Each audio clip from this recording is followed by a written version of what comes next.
So now as we've transitioned, over the last probably 12 to 15 years, we've started to diversify the business economy. But if you look at those top 25 employers, I think it's like 60% of them are either, work for the school districts at some capacity, or they're a government employee, whether it's the city of St. George or city of Washington, or and then healthcare. Yeah, exactly.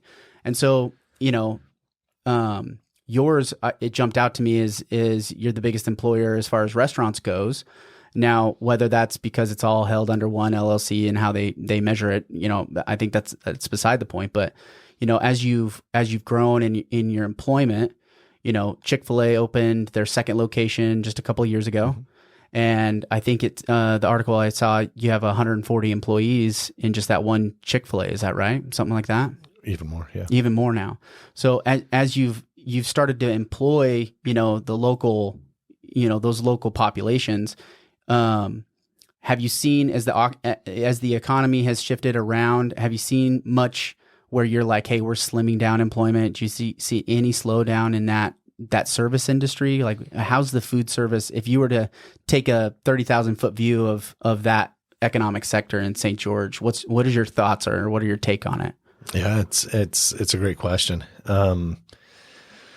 COVID was nice to us. I mean, we went through those years and through that period, it was a growth period for us, all the way through. Timing seemed, almost perfect for you guys, right? And it's worked great, and even now, I mean, we're continuing to grow. I focus on top line revenue growth. I mean, if we do that, everything else falls into place, and you're able to help bring people along and grow them and provide opportunities.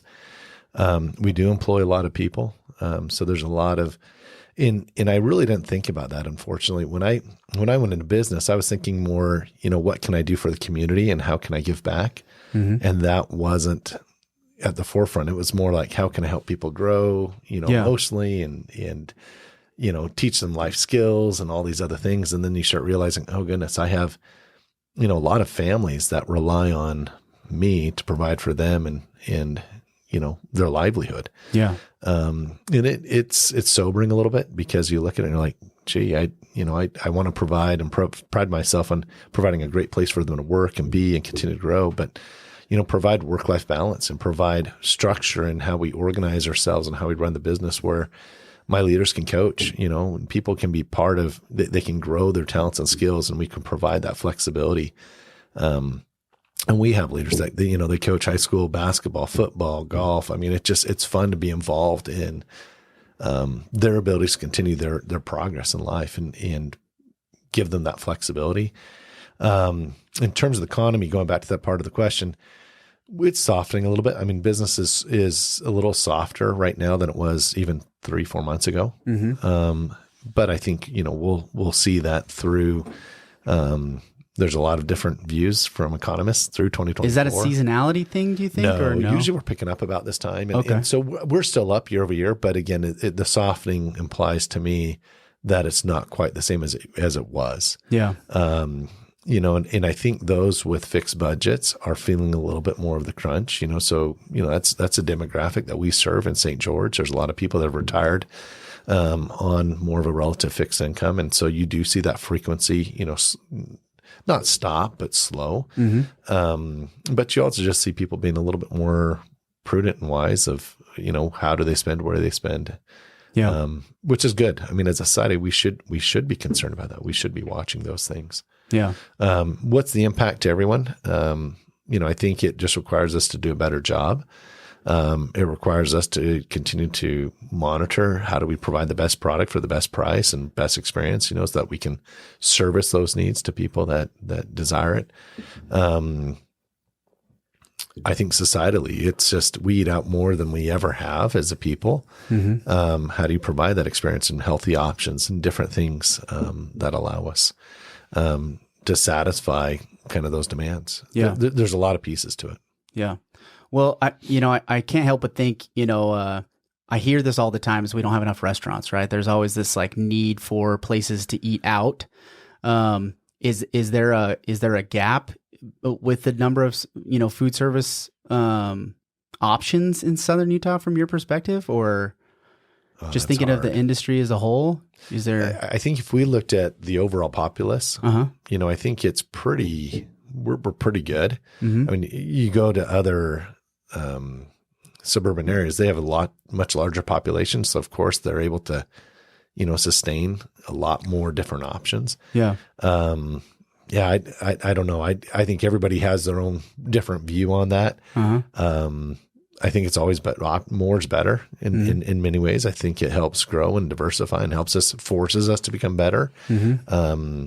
But that's commerce. That's business, and that's how we improve. Really. So I don't know. It's hard because that question is so subjective. Yeah. That's why I was curious. Your take on it. Just knowing what you know about the industry.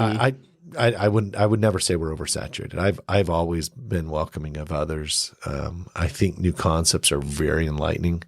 They help us understand what's next, and our consumer has changed so much. I mean, when you look at the consumer of what we provide today in terms of food service, they want what they want, when they want it, where they want it, which is so different, so unique than even 20 years ago. And even 50 years ago. I mean, you think 50 years ago, we were just barely developing, the containers with which we would consume fast food. Yeah. And the methods in which we would consume it. I mean, if I would have gone back 80 years ago and said, hey, you're going to eat food in your car, people would have been like, you're like, no, there's no way, and it's just, as a society, we change, or you would say, hey, those utensils that you're eating with, you're going to just throw it away. It's disposable. Yeah. It's just, it's intriguing to me to see those changes over time. And, I think there's a lot to learn from it, but I think as a people, we probably need to be conscious as well as how do we steward this, forward into the future. So thinking of, and I'm going to touch into a territory, maybe you'll comment on this, maybe not, but there's the two things, there's these two groups. There's the no growth group, and then there's the, hey, it's going to grow whether we try to stop it or not. Looking at the development of St. George and Southern Utah as a whole, what's your take on, what the pace has been, looking at it as a business professional? Obviously you're going to want to grow, at your comfortable pace. You're going to have your vision and map as to what it goes. What do you think what's the future hold for Southern Utah over the next 10 years as far as how growth is going to happen? It's hard because, I think even living here for 11 years, I'm starting to call myself, I'm from St. George, and this is home. But again, I'm a transplant, right? As are many of us. I think it's inevitable. It's going to continue to grow. It's a beautiful place. It provides so much, options, opportunity, education. Really for me, that really is more from a mindset. How do we steward this in the best way possible? I think sometimes we forget that without business, without enterprise, we miss the opportunity to really fund the infrastructure that's needed for the area. If we have just residences coming down and at second homes, what are we really building, and what's really the contribution to the growth? And the community. And the community. Whereas, if I look at the fact that, we can bring meaningful enterprise that really is not only just sustainable, but it capitalizes on a lot of things that we do here really well. Whether it's, stewarding resources, how do we take advantage of solar? How do we take advantage of water? And some of the things that we can develop technologies around those things. How do we focus on health and some of the things that we've done here? How do we focus on quality of life or outdoor experiences that we provide here? There's a lot of industry around each of those areas. That's what's intriguing to me. And that's where if I look to the future for my kids, how do we provide opportunities for businesses to grow here and develop industry here, but have them contribute to the overall community.